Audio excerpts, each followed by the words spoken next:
Inilah bentuk asli dari santet, tapi bukan santet goib, tapi ini adalah santet fisika, yang oleh para ilmuwan disebut sebagai quantum entanglement. Kenapa disebut sebagai santet? Karena bagaimana mungkin ada dua partikel atau objek yang terpisah jaraknya sangat jauh, dan jika kita menyentuh yang satunya akan merespon seketika. Einstein pun menamainya dengan spooky action at a distance, atau aksi seram jarak jauh. Fenomena ini paling aneh dalam sejarah fisika yang telah ditemukan oleh ilmuwan, di mana dua objek bisa saling terhubung walaupun jaraknya sangat-sangat jauh. Dan ini adalah bukti pertama kalinya fenomena ini berhasil direkam oleh sekelompok peneliti dari Paris, Prancis. Dan ini bukan pembuktian pertama dari fenomena ini, banyak sekali pembuktian lainnya atas adanya quantum entanglement ini. Bahkan yang paling gila, NASA mencobanya dari bumi ke luar angkasa. A study in the New Journal of Physics proposes testing out one of quantum physics' weirdest predictions using the International Space Station. The experiment is meant to test quantum entanglement, a phenomenon Einstein once called spooky action at a distance. Untuk lebih memahami tentang fenomena ini, tetap bersama kami, karena kita akan membahas tentang misteri paling menakjubkan di alam semesta ini.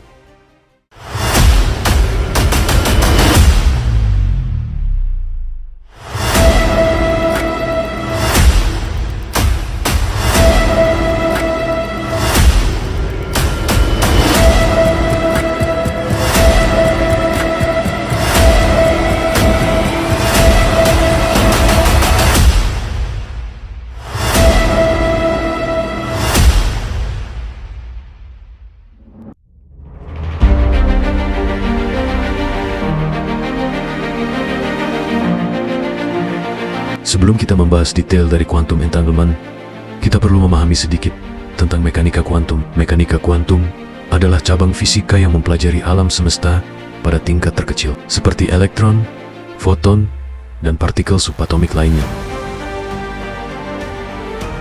Berbeda dengan dunia makro yang kita lihat sehari-hari, dunia tempat kita bisa memprediksi gerakan benda dengan hukum Newton, dunia kuantum penuh dengan probabilitas. Di dunia kuantum, sebuah partikel tidak benar-benar berada di satu tempat pada satu waktu. Sebaliknya, ia berada di banyak tempat sekaligus dalam apa yang kita sebut superposisi. You know, sometimes people use this language that the electron is both here and there. And I have a certain sympathy with that way of describing things, because if there's a 50% chance the electron is here and a 50% chance it's there, then you want to say in some sense maybe it's both places at once. But that is actually not the right way of saying it. I sometimes use this language too. But the real thing that's going on here is the electron doesn't have a location until it's measured. It could be here and it could be there, but it's not that it's really both places, it's at no places. Only when you measure the electron's position and find it here or find it there can you speak of its whereabouts. Before you do the measurement, the whole notion of it having a position is just not right. Namun, saat kita mengukur partikel ini untuk memeriksa posisinya, tiba-tiba partikel itu akan memilih satu posisi tetap, seolah-olah dia tahu kita sedang memperhatikannya. Ini adalah bagian dari keanehan kuantum yang sudah sangat memusingkan ilmuwan sejak awal.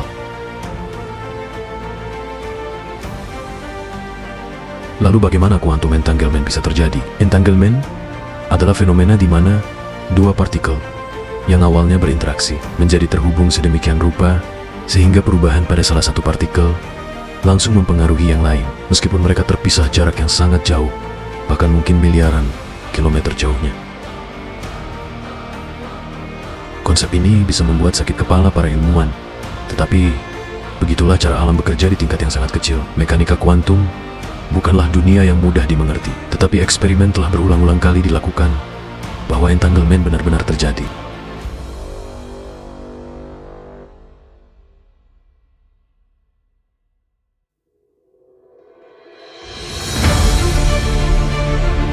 Jika kita lebih mendalami dunia kuantum, kita akan merasakan masuk ke dunia lain. Karena para ilmuwan sendiri menemukan banyak sekali keanehan pada partikel, hukum-hukum fisika yang ada pun sudah tidak berlaku sama sekali. Karena itu, para ilmuwan menyusun teori baru yang benar-benar berbeda dari semua teori yang ada, yaitu teori kuantum.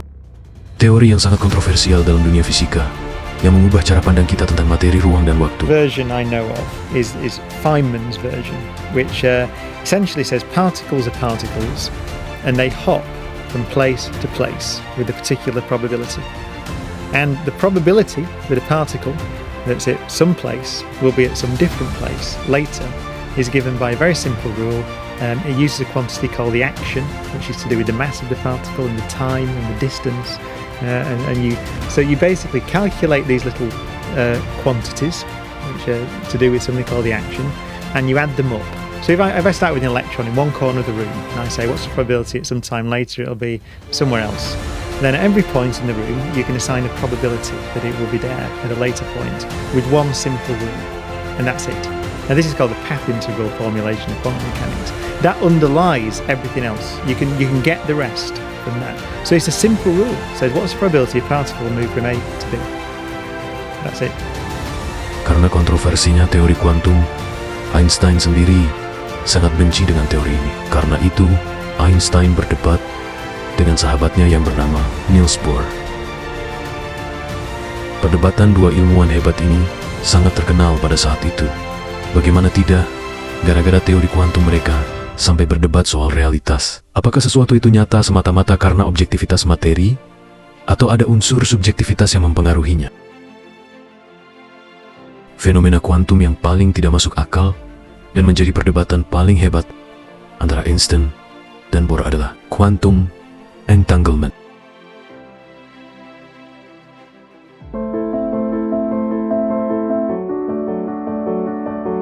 Pada tahun 1927, para fisikiawan berkumpul untuk membicarakan teori kuantum yang penuh kontroversi. Sayangnya, kesimpulan dari pertemuan ini membuat Einstein kecewa. Pasalnya, Niels Bohr dan sebagian ilmuwan pada waktu itu sepakat menyimpulkan pada level kuantum atau level subatom, sebuah objek bukan lagi sesuatu yang pasti. Partikel dalam atom ibarat barang gaib yang tidak bisa dirumuskan secara pasti eksistensinya kecuali hanya sebatas menghitung peluangnya. Ini membuat Einstein marah. Bagaimana bisa ilmu fisika berubah yang tadinya ilmu pasti menjadi ilmu ketidakpastian?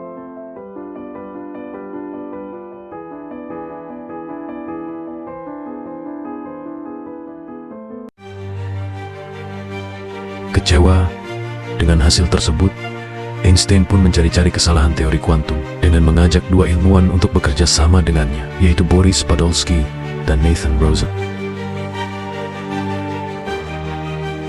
Kembali pada tahun 1935, tiga fisikawan terkenal, Albert Einstein, Boris Podolsky, dan Nathan Rosen, mengajukan sebuah paradoks yang dikenal sebagai EPR paradox. Mereka mencoba untuk menunjukkan bahwa mekanika kuantum tidak lengkap, bahwa harus ada variabel tersembunyi yang menjelaskan entanglement.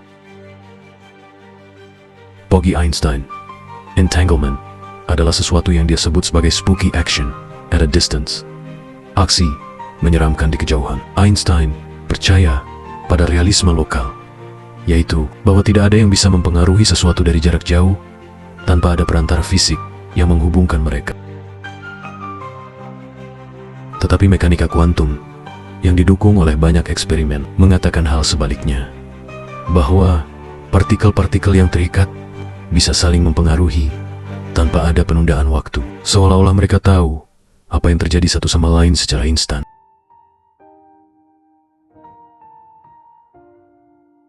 Einstein dan rekannya berusaha keras untuk menemukan cacat di dalam mekanika kuantum dengan mengatakan bahwa pasti ada variabel tersembunyi yang belum kita temukan, yang bisa menjelaskan fenomena ini. Namun, pada akhirnya, eksperimen berikutnya, seperti eksperimen Bell, yang akan kita bahas nanti, malah membuktikan bahwa Einstein salah. Mekanika kuantum tetaplah benar dalam hal entanglement,